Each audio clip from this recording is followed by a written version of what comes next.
A black man dressed simply walks into one of the most luxurious fashion stores in all of Beverly Hills, a place renowned for its top-tier customer service. But instead of receiving the warm welcome given to other customers, he's met with indifference and cold stares from the staff, who clearly have no interest in serving someone they believe can't afford to buy anything. Moments later, the store manager appears only to insult and belittle him, then quickly has him thrown out. What they never expected was that the very next day that same black man would return.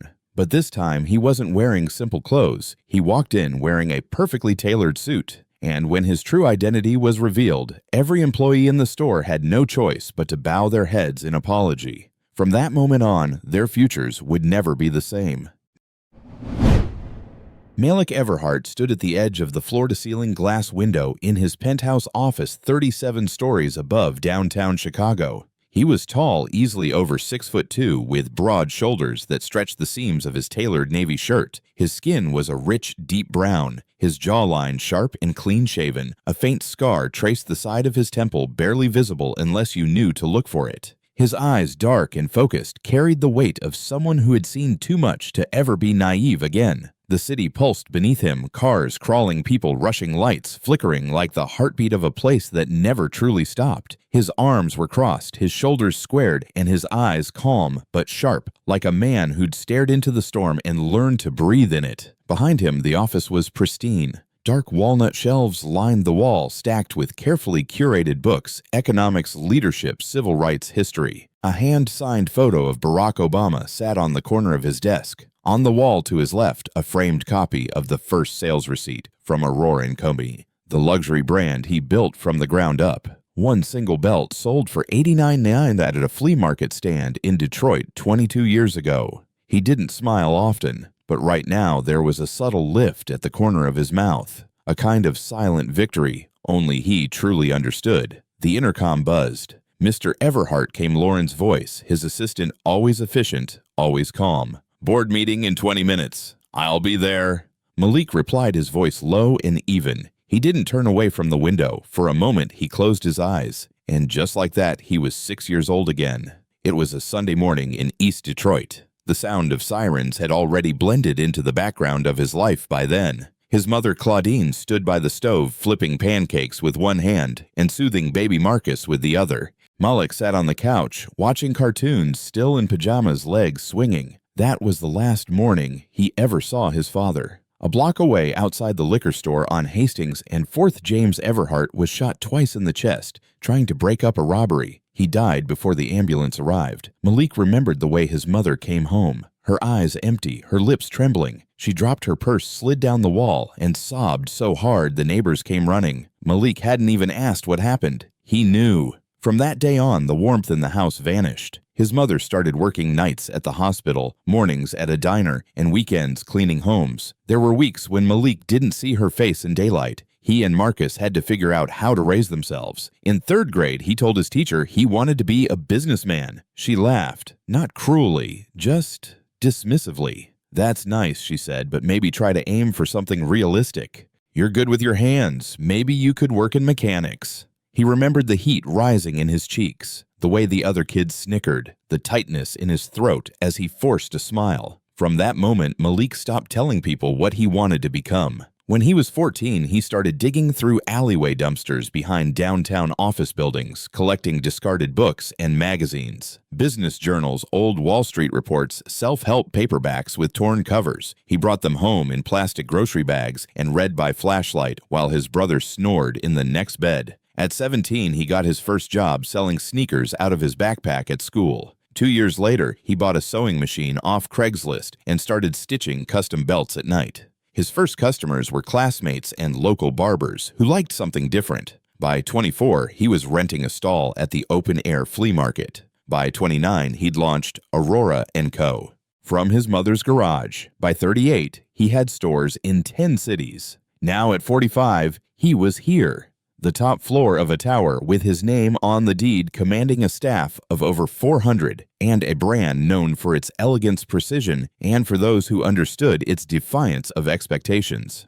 A soft knock. Lauren stepped in without waiting. She held a folder but hesitated when she saw him still staring out the window. "You okay?" she asked, lowering her voice slightly. Malik turned slowly. His face was composed, but his eyes gave it away. They were distant, like he was still standing on that street corner in Detroit, watching his father's blood stain the pavement. "I'm good," he said, nodding once. "Just thinking." Lauren handed him the folder, client profiles and performance reports for Q2. "I flagged the ones we'll need for the boardroom." "Thanks," he said, flipping it open but not really reading. Lauren lingered a second longer. "You've built something incredible here, Malik. People admire you." He looked up. "I know," he said. "That's what scares me." She tilted her head. "They admire what I've built. But I still walk into meetings where people assume I'm the security guard. Last month at the Boston Gala, the valet handed me someone else's keys and told me to go park it." Lauren frowned. "I thought we were past that." Malik gave a short, dry laugh.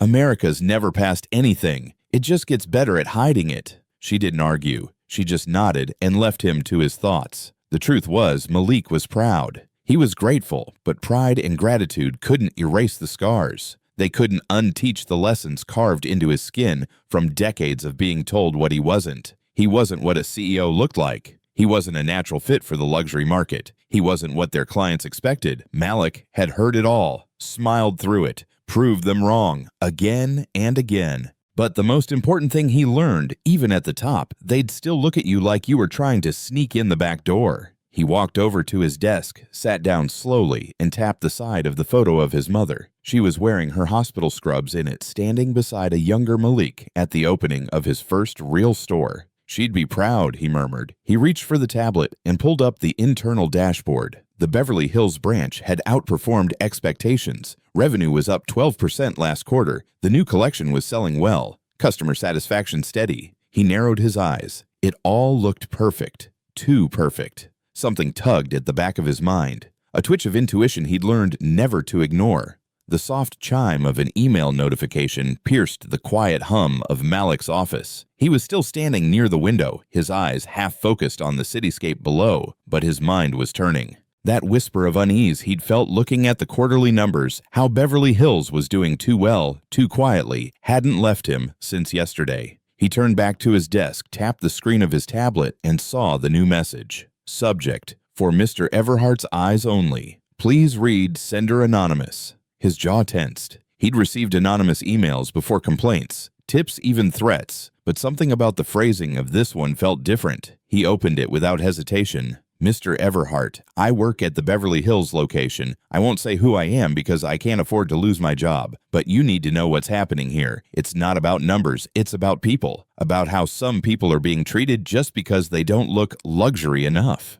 Trevor Langston is the problem. He talks nice dresses nice, but he decides who deserves to be helped and who should be ignored. And the people he ignores, well, you can guess who they are. Maybe you didn't build this company for people like him, but right now, he represents you. Thought you should know. Malik read the message twice. Then again, he leaned back slowly, the leather chair creaking beneath him. His fingers tapped against his knee, methodical and tight. His throat felt dry. He wasn't surprised. That's what bothered him most. Lauren walked in holding a fresh set of reports. I have the updated. She paused when she saw his face. Malik, what is it? He turned the tablet around and slid it across the desk. She read silently. When she looked up, her brow was furrowed. Do you believe it? She asked quietly. He didn't answer right away. He stood up, crossed to the shelf, and pulled down a framed photo, an old one. A much younger Malik standing beside a customer in a flea market booth, holding up a belt with both hands, smiling like a man who believed the world was fair if you worked hard enough. I don't want to, he said, but I do.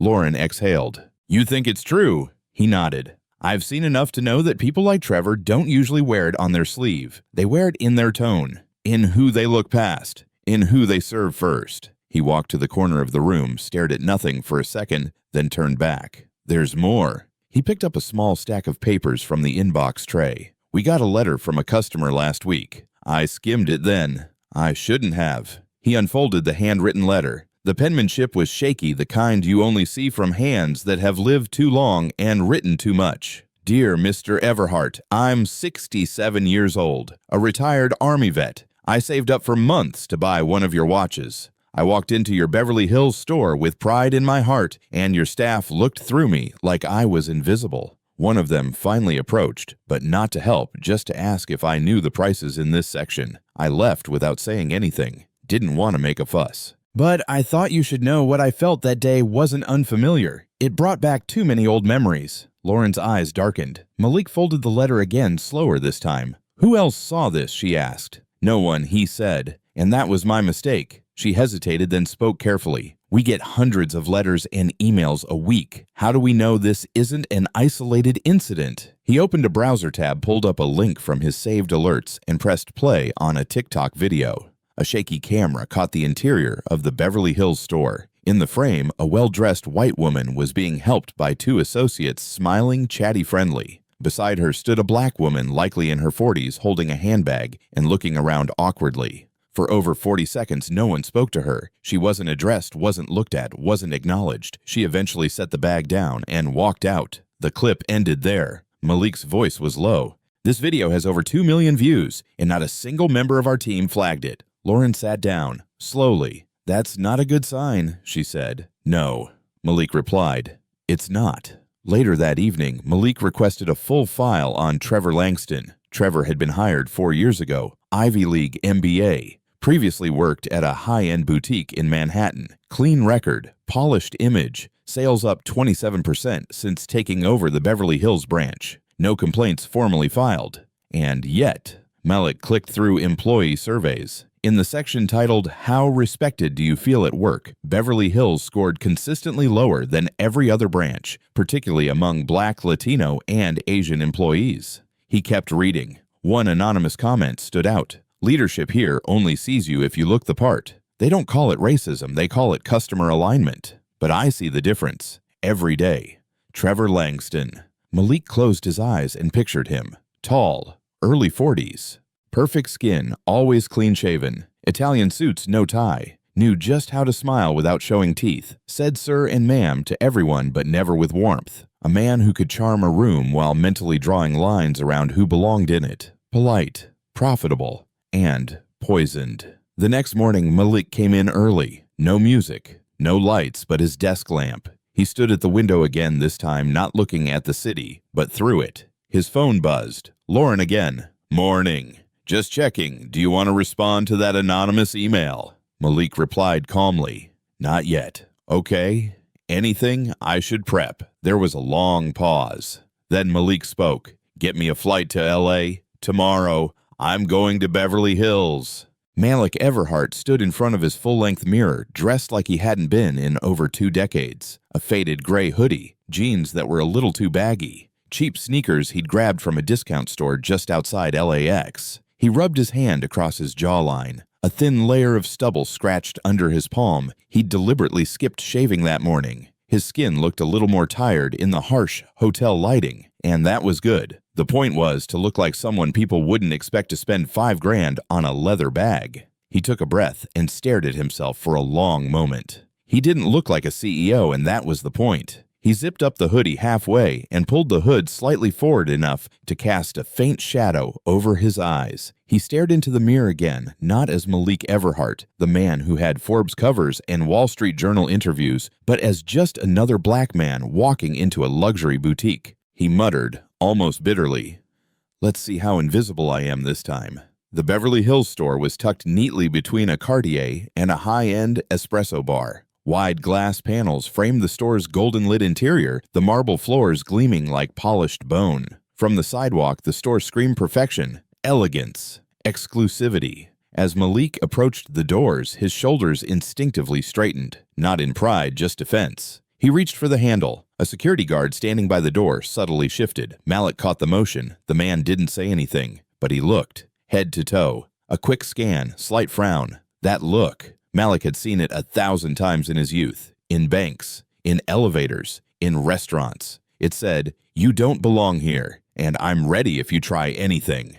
Malik pushed open the heavy glass doors of the Beverly Hills store, and the first thing that hit him wasn't the cold burst of air conditioning. It was the silence. Not literal silence, but social silence. The kind that screamed louder than words. 3 employees stood behind the main counter. A young brunette in a sleek black blazer glanced up, made eye contact with Malik for less than a second, then deliberately turned away like she hadn't seen him. Another associate leaned toward her and whispered something behind a forced smile. They both chuckled quietly. A male staffer, tall, with designer glasses, was walking toward the front, but slowed his steps as he noticed Malik. He tapped a small button on his earpiece. No one said a word to Malik. No welcome. No, "How can I help you?" Nothing.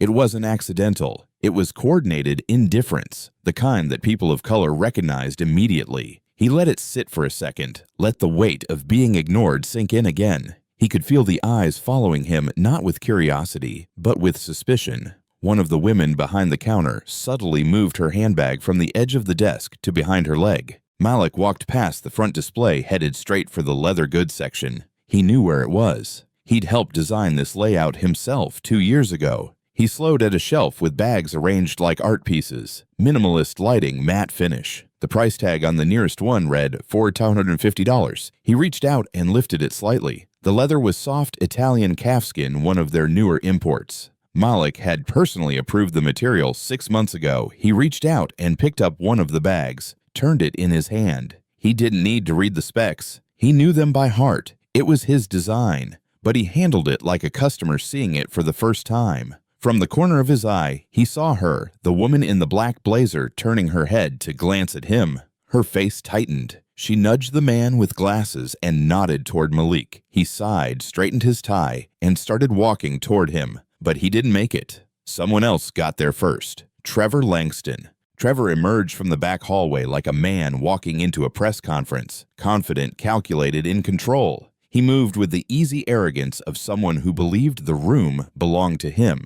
His suit was charcoal gray, slim fit. His shirt was crisp. His shoes probably cost more than Malik's entire outfit. He stopped a few feet from Malik. "Excuse me," Trevor said, voice sharp but measured. "Can I ask what you're doing with that?" Malik turned slightly. "Calm. Just looking." Trevor smiled, but it wasn't friendly. It was tight, patronizing. "That's a $4,200 bag," he said, emphasizing the number like it was a security code. Malik nodded. "Yeah, it caught my eye." Trevor's eyes dropped to Malik's hoodie, the sneakers, the visible wear on his jeans. Then he looked Malik in the face, and Malik saw it, the shift, the calculation, the dismissal. Trevor took a half step closer. "Sir, we don't allow guests to handle high-value merchandise unless they're being assisted by a staff member." Malik didn't move. There wasn't a staff member who offered. Trevor's smile dropped. "That's a premium item," Trevor said, "not part of our usual browsing collection." Malik raised an eyebrow. "Browsing collection," Trevor gave a short, dry laugh. "I mean, most people come in knowing what they're looking for.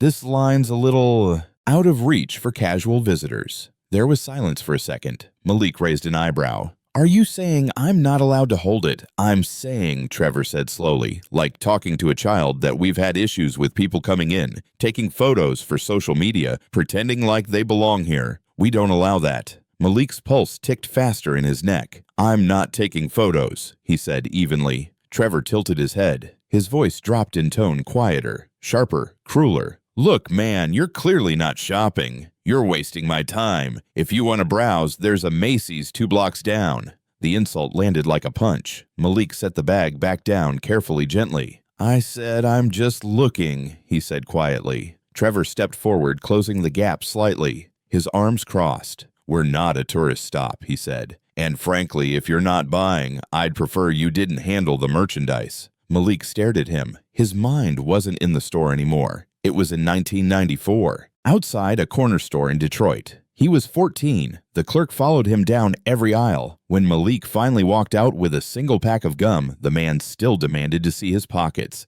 in front of 2 white kids who walked out with full candy bars and a soda. Trevor's voice cut through the memory. "You understand what I'm saying?" Malik didn't answer. Time froze. The room was dead silent. Every staffer had turned toward the scene. A couple customers were watching from the sunglasses display, eyebrows raised. Malik stared at Trevor. E just took a breath and turned, taking a step toward the exit. Trevor reached out. A sharp slap landed on Malik's shoulder, not hard enough to hurt, but firm, possessive, dismissive. "Don't make me call someone," Trevor snapped. "Just go."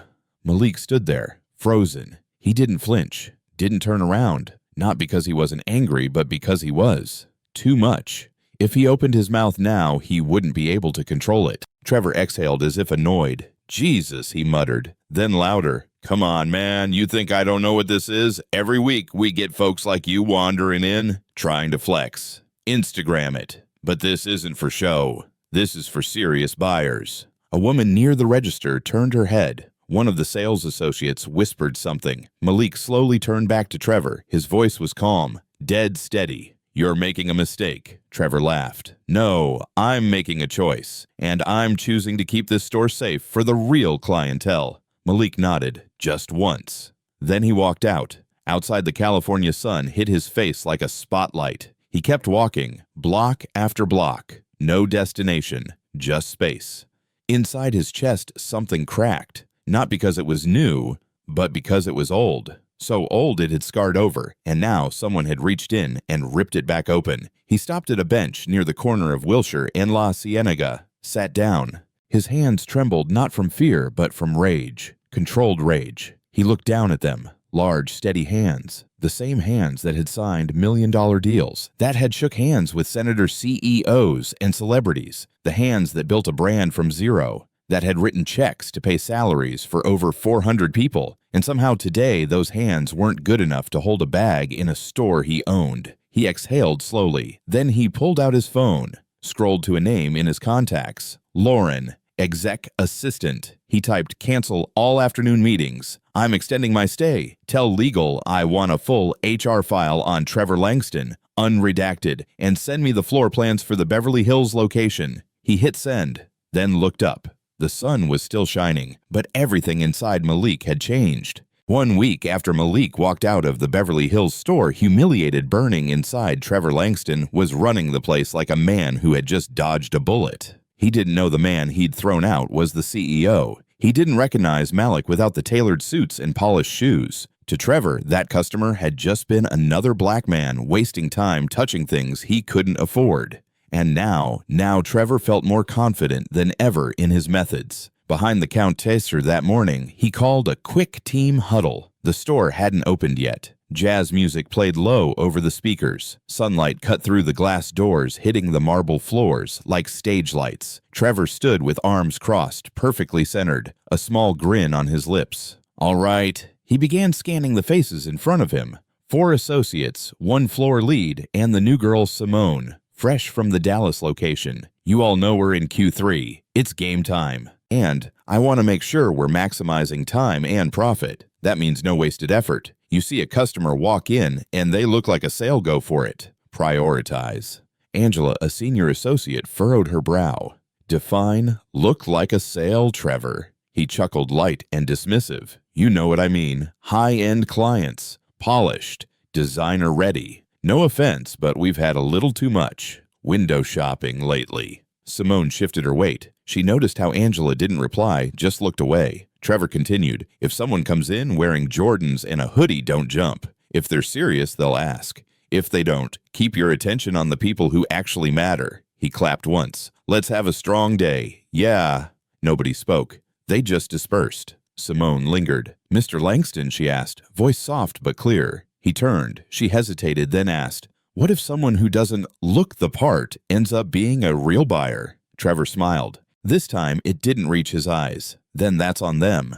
If they want respect, they should walk in looking like it. That afternoon, a couple walked into the store. Middle-aged, black, well-dressed, but not flashy. He wore khakis and a blazer. She had on a blue blouse and heels. Angela saw them first. She made eye contact, smiled, and started toward them. But before she could reach Trevor, cut across the floor. He approached the couple with a salesman's practiced charm. Hi there. Sorry, we're doing a private styling session at the moment, and the space is a bit limited. The man blinked. I didn't see any signs. Trevor laughed lightly. It's by appointment only today. We had a last-minute VIP event get added. I can book you for tomorrow, though. The woman looked around the half-empty store. Only 3 customers. She frowned. That's funny, I called yesterday, and they said walk-ins were fine. Trevor's tone tightened. I'm afraid things have changed. The couple exchanged a look. Without a word, they turned and walked out. Angela watched from the watch counter, frozen. She didn't say anything. Simone walked over to her a minute later. What was that? She whispered. Angela shook her head. Don't. Not here. By the end of that week, Simone had seen enough. A teenage boy, black, maybe 17, came in holding a gift card. He wandered nervously to the cologne section. Simone stepped up to greet him, but Trevor beat her there. "Hey," he said flatly, "you lost or something." The kid looked confused. No, I'm just looking." Trevor's eyes narrowed. "You got a card or something? Or just killing time?" The kid pulled the gift card from his pocket, his hand shaking a little. Trevor nodded. "Okay. Well, just don't touch anything unless you're ready to buy." The boy left 5 minutes later without saying another word. Simone approached Angela after closing. "I can't do this," she said. Angela didn't ask what she meant. She already knew. 3 days later, Simone turned in her resignation. No notice, no explanation, just a printed letter and a tight-lipped goodbye. Trevor read the letter at his desk, shrugged, and muttered, "She wasn't cut out for this." He tossed it in the trash. Meanwhile, the complaints were piling up. Corporate received 3 separate reports from customers who had visited the Beverly Hills store and left feeling humiliated, invisible, or clearly unwelcome. One customer, a Latina woman from San Diego, wrote, "I brought my husband in to surprise him with a birthday gift. We stood by the wallets for 10 minutes. No one spoke to us. Not one employee. But a white guy walked in behind us in cargo shorts and got help within seconds. I've never felt so small in a place that sells things meant to make you feel proud." Another man, a black dentist from Oakland, submitted a formal complaint. "I make 6 figures. I'm not new to luxury, but I've never been treated so poorly. The moment I walked in, the vibe was clear I wasn't welcome." Lauren printed the complaints out and laid them on Malik's desk. It was Monday morning. Malik hadn't said a word all day. He just sat there, jaw tight, eyes scanning every word on the page. Finally, he leaned back and spoke. "How many total complaints in the last 7 days?" Lauren checked her tablet. 11. 8 of them specifically mentioned race. He nodded slowly. His voice was low-controlled, but there was steel underneath. "Start prepping an internal audit. I want names, dates, staff, on-shift security footage, everything." Lauren nodded. "Already ahead of you." He tapped a pen against the desk. Once, twice, then stopped. "Trevor Langston thinks he's untouchable," he said. "Let's remind him he's not." Word had traveled fast. Mr. Everhart himself would be visiting the store that afternoon. The staff buzzed like bees around honey. The assistant manager, Carmen, triple-checked the display cases. The lighting was adjusted twice. Even the scent diffusers were replaced too floral. Trevor had said, opting instead for a cedarwood blend. More masculine executive. Trevor Langston stood near the center display, hands behind his back, chin slightly raised. His suit was freshly pressed, watch gleaming, smile rehearsed. He was ready. Angela gave a half-hearted smile from across the room. Simone wasn't there. She had already quit. The air in the store had been different lately. Heavy. Trevor didn't care. He was focused on one thing, impressing the CEO. They had only exchanged emails but never met in person. The way corporate spoke about Malik Everhart, it was like he was a ghost, present in everything, but never seen.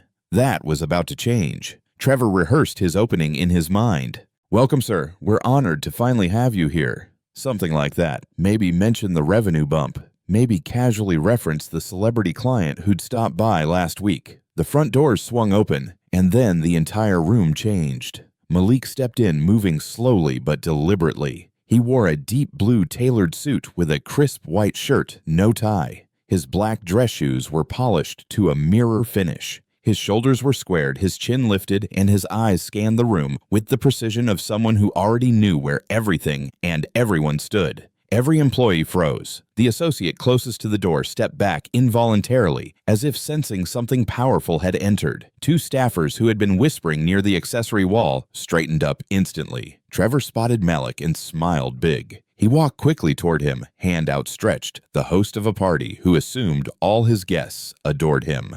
"Mr. Everhart, welcome. I can't tell you how excited we are to finally meet you in person." Malik looked him straight in the eye. Trevor faltered for a half-second, just enough to betray the flicker of recognition. Not full realization, but something.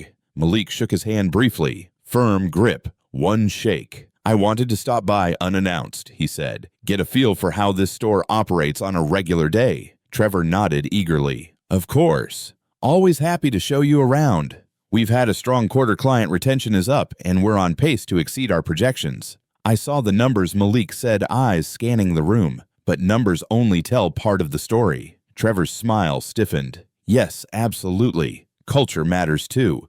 We pride ourselves on professionalism, consistency. Malik took a slow walk past the handbags, the same display he'd stood in front of yesterday, the same shelf, same lighting. He turned to Trevor. "Tell me," he said, "have there been any issues with guests recently?" Trevor blinked. No, not that I'm aware of. No complaints."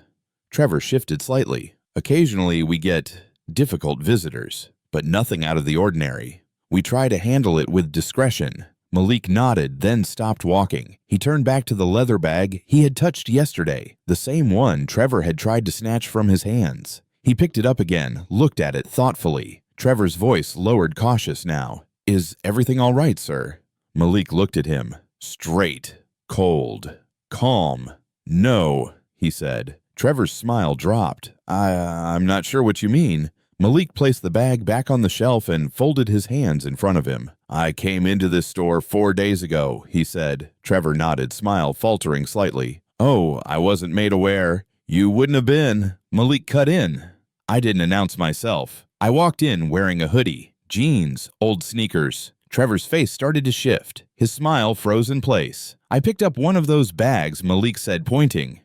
"The same ones I approved for production last spring." Angela looked up, eyes wide. Trevor's throat moved. "You mean you were—" Malik took a step closer. "You didn't ask if I needed help. You didn't offer a greeting. You didn't ask if I had questions. You told me I didn't belong, that I should go shop somewhere more appropriate." Trevor tried to laugh. It came out like a wheeze. I didn't know."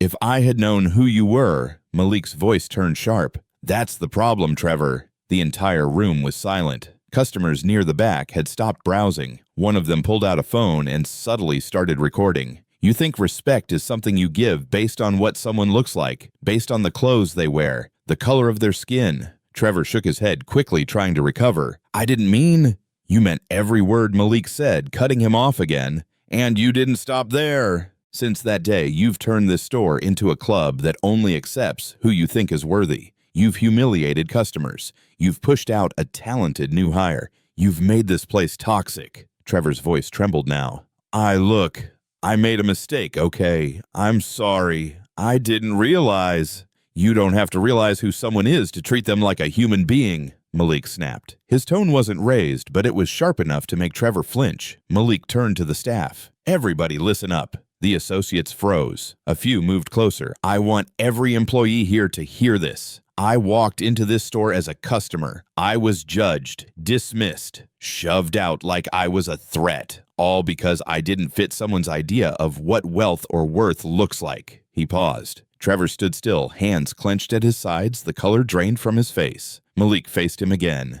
"You owe every person in this store an apology." Out loud. Trevor blinked, stunned. Now. Angela stepped forward slightly. She wasn't smiling, but her eyes held something fierce, something satisfied. Trevor turned. His lips moved, but no sound came out at first. He cleared his throat. I want to apologize," he said hoarsely. "To everyone.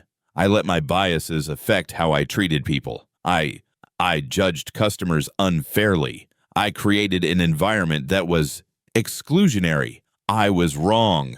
Malik nodded once. "You were, and you don't get to hide behind numbers anymore. You're not being measured by profit this time. You're being measured by dignity. And you failed." Trevor's hands were shaking now. Malik took one last look around the room. His voice dropped slightly more controlled. This company was built on the idea that luxury isn't just about money. It's about how people feel when they walk in. Whether they're a CEO, a school teacher, or a kid with a gift card, they deserve respect. If you can't live by that, you don't belong here. He turned back to Trevor. "I'll be speaking to you privately after this, but for now, you can go stand in the back. I've got some things to discuss with your team." Trevor looked like he might collapse, but he nodded slowly and walked stiffly toward the back hallway. No one followed. No one spoke. The silence in the store was different now. Not cold, not hostile, but electric, alive. Angela crossed her arms. Malik turned to her. "Thank you," he said. She nodded. "For what she asked." "For staying," he replied. Then for the first time since entering, he allowed himself to smile.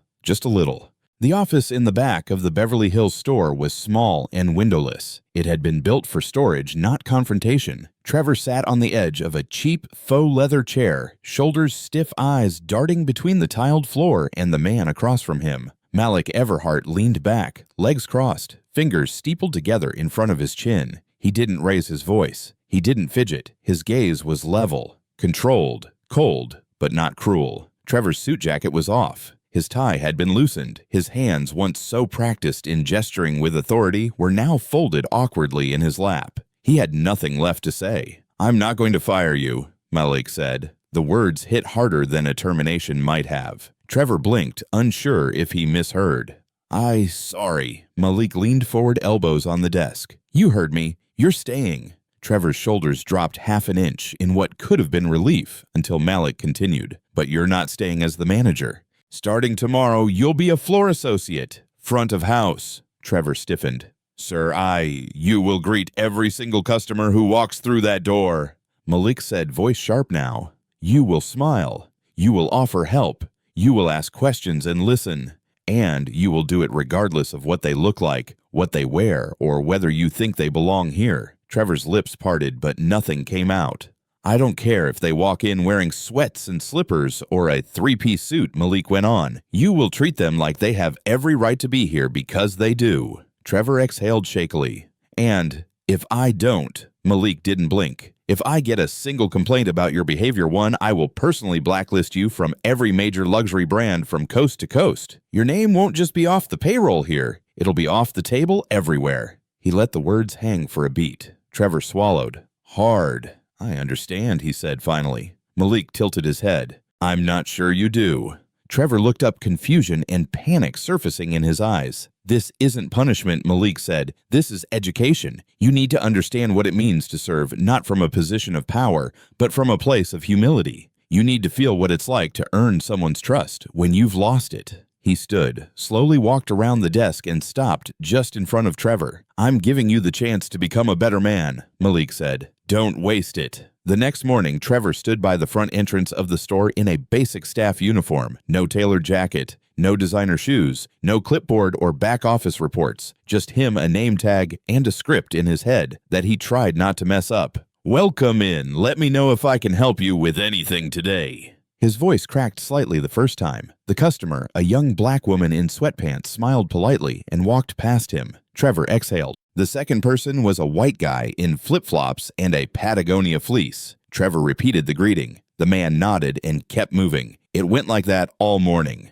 A quiet flow of customers, many of whom barely noticed him. Some smiled, some ignored him. One asked him where the men's wallets were, and he led her there. By noon, his back hurt. His feet ached. He had never stood still this long in his life. He kept glancing at the clock like it owed him something. Angela walked by and handed him a bottle of water. He took it without a word. "You'll get used to it," she said. "I'm not sure I'm supposed to," he replied. Angela gave him a look, measured, skeptical. "That's the problem," she said, and walked away. 2 days later, a black father came in with his teenage daughter. She had a birthday gift card in her hand and wide eyes that danced from display to display. Trevor greeted them stiffly, then offered to show them the handbag wall. The girl picked up a small pink crossbody bag and asked, "Do you think this goes with everything?" Trevor froze. A week ago, he would have brushed her off, said something like, "Ask your mom," or worse, ignored her completely. But now, he cleared his throat. "It's a great piece," he said, trying to sound normal. "It's versatile, easy to match, and it's one of our more popular models with younger clients." The girl beamed. "Really?"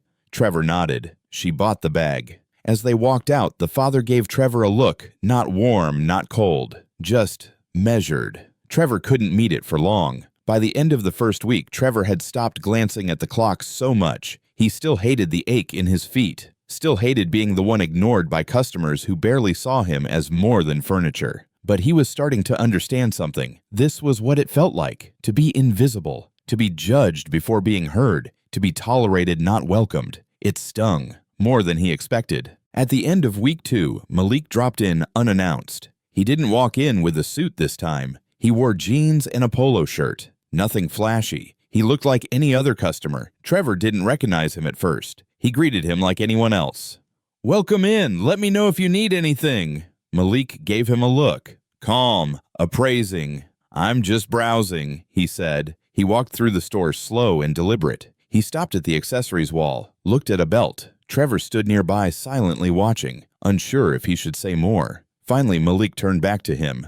"You've improved," he said. Trevor straightened. "I've been trying." Malik nodded once. "I'm not interested in your words, Trevor. I'm interested in what your coworkers say, what our customers say. That's what matters." Trevor's jaw tightened, but he didn't push back. "I understand," he said. "Good," Malik replied, "because the work's not done."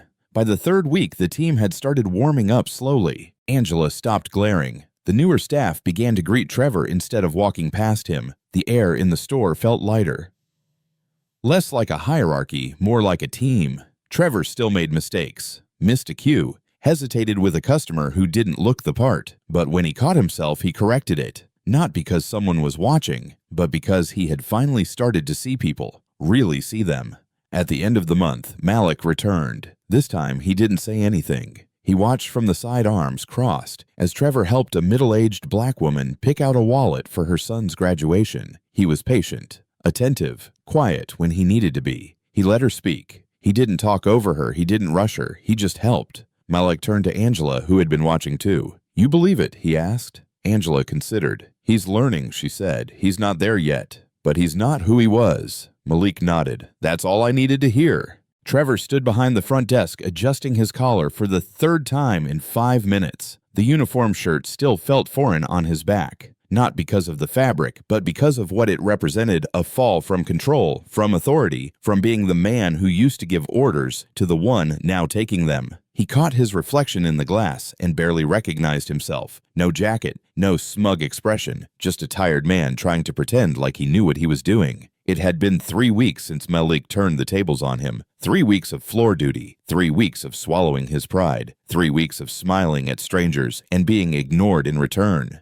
But today, something would shift. The woman walked in late afternoon alone, pushing a stroller. Her posture was confident but cautious. Her eyes scanned the store like she was expecting something to go wrong. She was black, maybe early 30s, well-groomed but not flashy. Her son, about 4 or 5, clutched a worn Spider-Man plush as he peeked out from the stroller. Trevor caught her eyes first. She held his gaze just long enough to let him know she recognized him, then looked away. He swallowed. "Good afternoon," he said, stepping forward. "Welcome to Aurora. Let me know if I can assist you with anything." She didn't respond at first, just kept walking. Then she stopped in front of a shelf of bags. "I was here last month," she said, her voice calm, even. "Walked around this store for 15 minutes with my sister. Nobody spoke to us, but a blonde woman walked in behind us wearing workout clothes and got offered champagne." Trevor's throat dried. He nodded slowly. "I remember," she added. Trevor's lips parted, but no words came.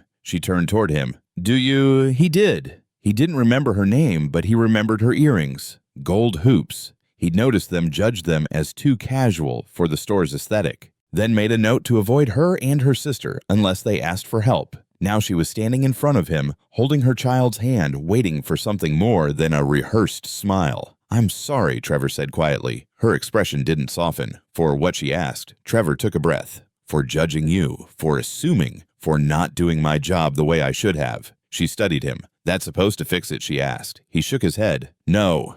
"But it's the truth." She looked at her son, then back at Trevor. "Good," she said. "Then do better." She turned and walked to another section of the store. Trevor didn't follow. He stood still for a long moment. That night, he didn't sleep. 2 days later, a family came in, mother, father, and a little boy who looked about 8.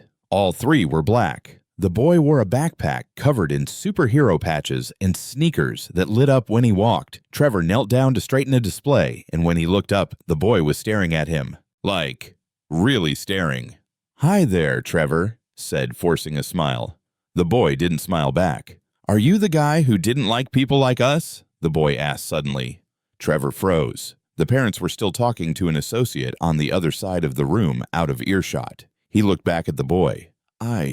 What do you mean?" Trevor asked. The boy shrugged. "My aunt said some stores don't like people who look like me. Are you one of them?" The words hit Trevor like a gut punch. He opened his mouth, closed it. The boy kept watching him, waiting. Trevor crouched down slowly so they were eye level. "No," he said. "I used to be, but I'm trying not to be anymore." The boy tilted his head. "Why?" Trevor swallowed hard. "Because I was wrong." The boy blinked, then nodded just once and wandered back to his parents. Trevor stood there for a long time, not moving. His heart was pounding. Not because he'd been confronted, but because it took an 8-year-old to make him admit something he hadn't even said to himself yet. Later that week, Trevor was helping a middle-aged woman from Atlanta pick out a birthday gift for her daughter. She was black, wore big glasses and a floral dress, and told stories like she had known you her whole life. "I don't usually come in stores like this," she said, laughing. "Feel like they watch me too hard, like I'm gonna walk out with a coat stuffed in my purse." Trevor smiled genuinely this time. "That shouldn't happen," he said. She raised an eyebrow. "But it does." Trevor nodded. "I know." She paused, then said, "But not today." Trevor felt something shift in his chest. Not pride, not victory, just warmth and guilt. Because he knew how many yesterdays had been ruined by people like him. By the end of the 4th week, Trevor's voice had changed. Not the pitch, not the volume, but the tone. It was softer, less performative, less scripted. It didn't rise and fall to impress anymore, it just was. He had learned how to listen not with his ears, but with his presence. He greeted everyone, answered questions without judgment, took the time to look people in the eyes, even when they looked nothing like his former ideal customer, not because he was being watched, but because he had started to understand. Real understanding. The kind that didn't come from policies or training modules, the kind that came from sitting with discomfort, from realizing the damage you've done, from hearing it in the voice of a mother, or seeing it in the eyes of a child.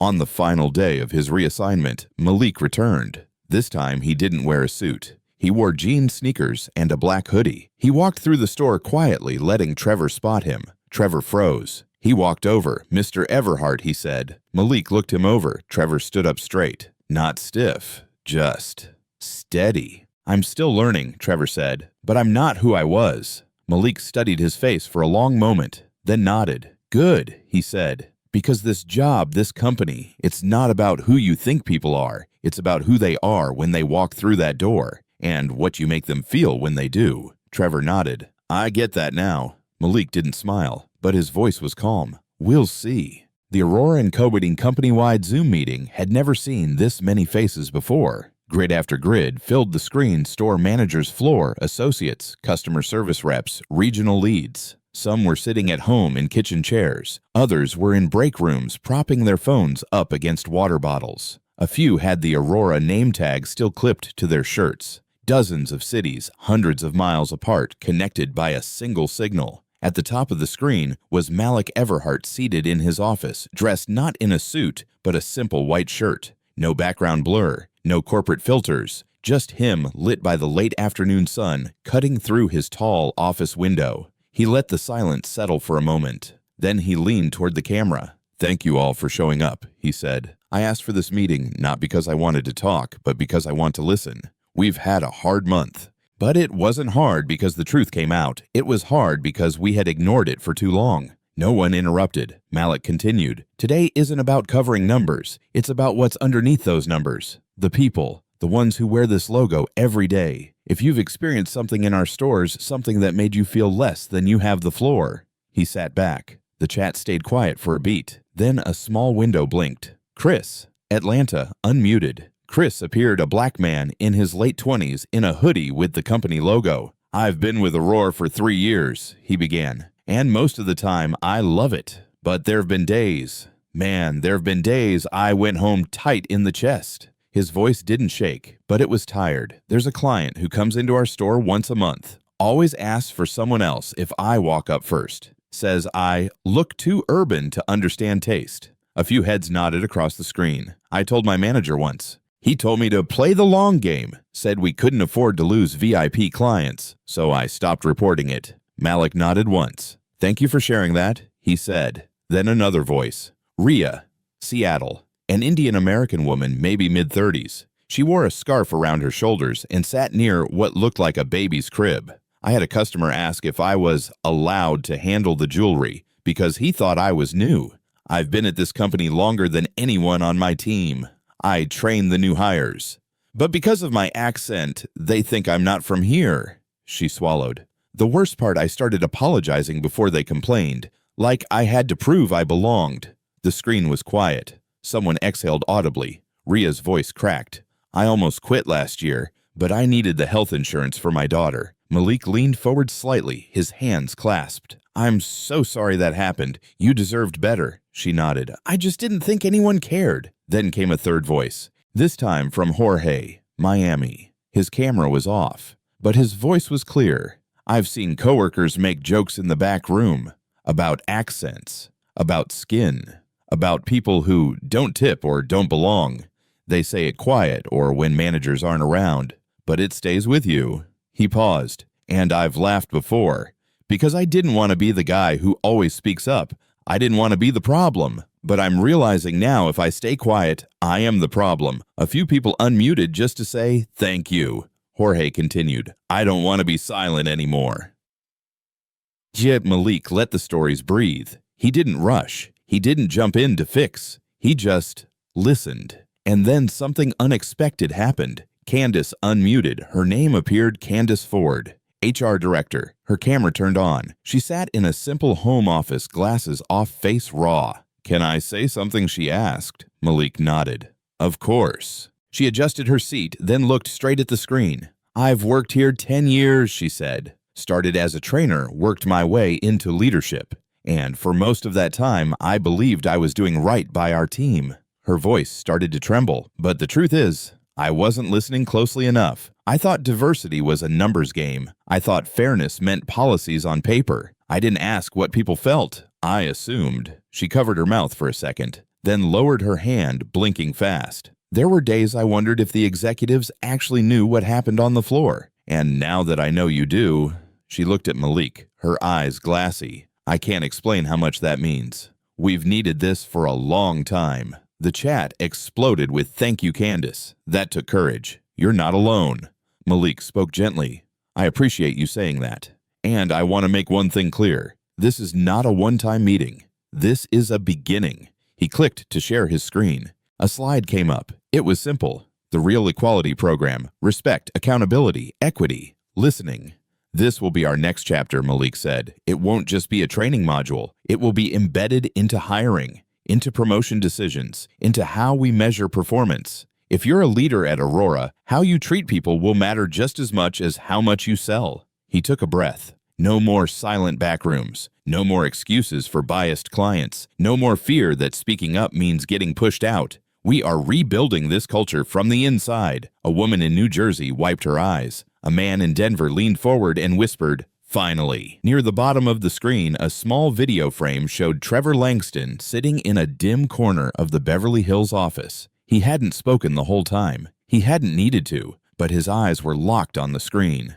When Malik finished, there was silence. Not empty silence, but heavy, full. Then came a slow, steady ripple of applause, claps through speakers, a few thumbs-up icons, some people wiping tears, others just staring, processing, healing, rethinking. After the meeting, Malik didn't log off. He stayed for another 30 minutes, letting people keep talking, letting stories rise, letting truth fill the space it had been denied for years. That night, Malik sat in his office alone. The lights in the city glowed beneath him. Lauren walked in with 2 cups of coffee. "Company culture revolution in one afternoon," she said with a smile. Malik didn't laugh. He stared out the window, then said, "We're not done." Lauren nodded. "No, but we finally started." Malik looked at her. "Did you see their faces? I did." He nodded. "Then maybe for the first time we're building the company I always wanted." She handed him a cup. "Then let's keep building." The morning sun was warm against the sidewalk as Malik Everhart crossed Wilshire Boulevard. There was no entourage this time, no formal visit, no scheduled walkthrough. Just him, a soft white t-shirt tucked into well-pressed khaki pants, a pair of comfortable loafers, and a plain canvas tote slung over one shoulder. He walked with the kind of calm that came from knowing he didn't need to prove anything anymore. No tailored suit, no announcement, no security. No one would know he was the CEO unless he told them. And that was exactly the point. The Beverly Hills location of Aurora & Company stood ahead of him, still gleaming, still immaculate, but it felt different even before he stepped inside. He didn't know why yet. Maybe it was just intuition. Maybe it was something in the body language of the staff through the window shoulders, relaxed faces engaged, less scripted. He reached for the door. This time no security guard sized him up. No glances down at his shoes. No hesitation. The door opened smoothly and a soft bell chimed overhead. Almost instantly, a young white associate, barely 20, with a fresh face and a clean navy polo, turned, smiled, and took a step toward him. "Good morning, sir," the young man said, genuine warmth in his voice. "Can I help you with anything today?" Malik blinked. He wasn't expecting that, not so quickly, not so freely. He smiled, "Just browsing, thank you." The associate nodded. "Of course. Let me know if you have any questions. Everything in the front here is part of our new line." No awkward glance at Malik's clothes, no subtle checking if he looked like he belonged. Just service. Honest, simple service. He walked further into the store. Near the sunglasses display, a Latina woman in a denim jacket was being helped by a South Asian associate. The two were laughing over lens sizes, trying on styles together. By the belt section, a young black man in a hoodie and track pants was receiving detailed help from a female associate with green braids. They were discussing the difference between Italian and Argentinian leather. Nobody looked tense. Nobody looked ignored. Every customer, every background, every income level seen. Malik walked slowly, observing. His eyes moved carefully across the layout. The shelves hadn't changed, but the energy in the room had. For the first time in a long while, it felt like a store he would have wanted to walk into at 25, before the titles, before the millions. He turned a corner and stopped near the men's bags. There, standing neatly beside the display, folding a set of promotional brochures, was Trevor. He looked smaller than before. Not physically, but in energy. The bravado was gone. His movements were purposeful but not performative. His body language no longer screamed, "I run this place now." It simply said, "I'm here to work." Trevor looked up and noticed him. Their eyes met. No panic, no fake smile, no groveling. Trevor nodded slow and respectful. Malik returned the nod. That was it. No big moment. No speech. Just two men who understood something had shifted. Malik walked past him, pausing to run a hand over a tan leather weekender bag, one he'd designed himself months ago, inspired by his father's old duffel. It was still perfect. Behind him, he heard Trevor's voice. "Let me know if you want to see that in another color. We just got a shipment this morning." His tone was even. "Helpful, not pushy." Malik smiled, not turning around. "Appreciate it." He wandered toward the front again. At the checkout counter, a middle-aged Asian man and his teenage daughter were checking out. The girl whispered something, and the staffer leaned over, laughing with her like they were old friends. It was quiet, but the kind of quiet built on comfort, not fear. For the first time, this place felt human. Malik glanced again at the young associate who had greeted him when he entered. The kid was now helping an older black woman try on sunglasses. She looked like somebody's grandma. Probably didn't make six figures. But the associate brought her a mirror and offered advice with the same enthusiasm he might show a celebrity. And that was it. That was the shift. Respect no longer had a price tag. Malik stepped outside the late morning air, brushing his skin as the door closed behind him. He paused on the sidewalk. The world kept moving, cars, honking phones, buzzing tourists, snapping photos up the block. But inside, he felt something settle. Not triumph, not vindication, peace. Back in the car, he pulled out his phone and typed a quick message to Lauren, walked the floor. No script. The place feels alive again. You were right. Culture can be rebuilt. He hit send. Then, after a pause, added, "Let's schedule a visit to Chicago next, and then Houston, one by one." Later that evening, Malik sat on the balcony of his apartment watching the city. His phone buzzed, a notification from internal employee feedback reports. He clicked. Under customer treatment satisfaction, the Beverly Hills store had jumped from 74% to 96% in 3 weeks. He scrolled through anonymous employee comments. "Feels like I can finally breathe here. We actually get to serve people, not just judge them. Don't know what happened, but it's working." Then one line that stopped him. "It doesn't matter what I wear when I walk in anymore. It just matters that I'm in." Malik leaned back in his chair. He didn't say anything. He didn't need to. The work wasn't done. It never would be. But something real had started, and this time it was coming from the floor up, not the top down. The city lights of Los Angeles glittered like a million little stars as Malik Everhart leaned back into the leather armchair by his balcony window. It was 9:47 p.m.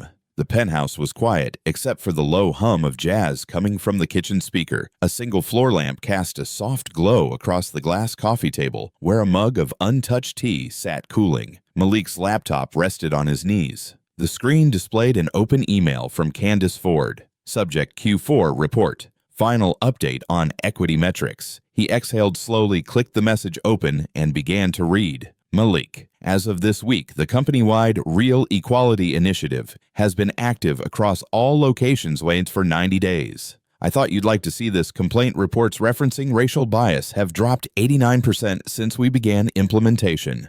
89%. We've never seen a culture shift this fast or this deep, but the real impact is in the letters. I've included 3 that came in this morning. You'll want to read them. Below the stats were 3 attachments. Malik clicked the first one, to Aurora and Company corporate from L. Duncan, San Diego, CA.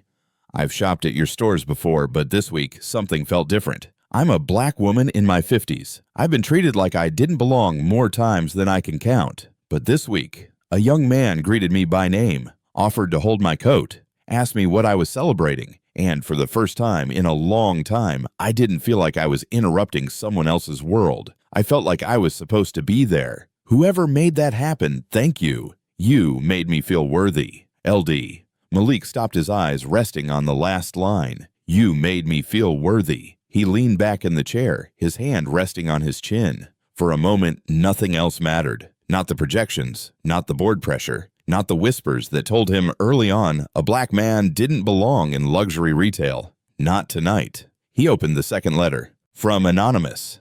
Employee Brooklyn, NY. I don't know who else to say this to, but I cried in the break room yesterday. Not because I was tired or hurt, but because my manager sat down next to me and asked, "How are you doing?" No clipboard, no sales chart, just care. It's the first time in 2 years I felt like I mattered more than the product. Please don't let this be a phase. Please make this permanent. Malik felt his throat tighten. He remembered the first time he sat in a boardroom, at 29 years old, the only black man at the table. Back then, people talked about brand positioning and customer archetypes like humanity was a marketing formula. They never talked about dignity, but now it was starting to live in the walls of his company, in the people. He reached for the last letter. This one wasn't typed. It was a scanned image handwritten in purple marker on lined notebook paper. Dear Mr. Malik, my name is Ava. I'm 9 years old. My mommy showed me your picture and told me you own the store where she bought her bracelet. She said some people didn't think you belonged because of your skin, but you showed them you do. I want to be like you. When I grow up, I want to be a CEO too, but I won't need to wear a suit to be taken seriously. I'll just be me. Love, Ava J. Malik sat still, very still. His hands gripped the paper edges on the screen like it was made of glass. His eyes burned, but no tears came yet. He looked out the window again, watching the city breathe beneath him. Somewhere down there, little Ava was probably already asleep, dreaming of boardrooms and product lines and maybe even storefronts with her name on them. A slow smile crept across his face, not the usual half grin he gave reporters. This one was real, deep, quiet, earned. He closed the laptop, set it gently aside, and stood up. Crossing to the kitchen, he poured the tea down the sink. It had gone cold. He refilled the mug with hot water, added a splash of lemon, and walked back toward the window. Outside, Los Angeles shimmered in the dark. Inside, Malik felt lighter than he had in years. Not because the job was done, but because for the first time, it wasn't just his job anymore. People were carrying the vision with him now. The culture wasn't sitting on a mission statement behind glass. It was moving, living, breathing on the floor, in voices, in smiles. His phone buzzed again. A text from Candace. You lit the fire. We're going to keep it burning. He replied, it wasn't just me. They were ready. They just needed someone to say it out loud first. He set the phone down, stepped out onto the balcony, and let the night air wrap around him. Below, the streets kept glowing. But the light that mattered most, it wasn't in the city. It was in the hearts of the people finally being seen, heard, and welcomed. The story of Malik wasn't just about one man correcting an injustice. It was about the ripple that starts when even one person dares to stand against silence. It reminded us that real change doesn't begin with policies or titles. It begins with listening, owning up, and doing the uncomfortable work of rebuilding trust from the ground up. This journey taught us that true leadership isn't loud. It's not always on stage. Sometimes it's a quiet nod across a room, a small shift in how someone is greeted, or a 9-year-old girl realizing she'll never have to pretend to be someone else just to be respected. So now we ask you, have you ever been judged before you even said a word? Have you witnessed someone being excluded, and did you speak up? If you had Malik's power, would you do what he did? Or something even more? We'd love to hear your story. Share your thoughts in the comments. Your voice matters more than you think. And if this story moved you, inspired you, or made you reflect, don't forget to like this video, share it with someone who needs to hear it, and subscribe to our channel. Your support helps us keep telling stories that spark real change. Thank you for being here, for listening, and for choosing to care. Join us to share meaningful stories by hitting the like and subscribe buttons.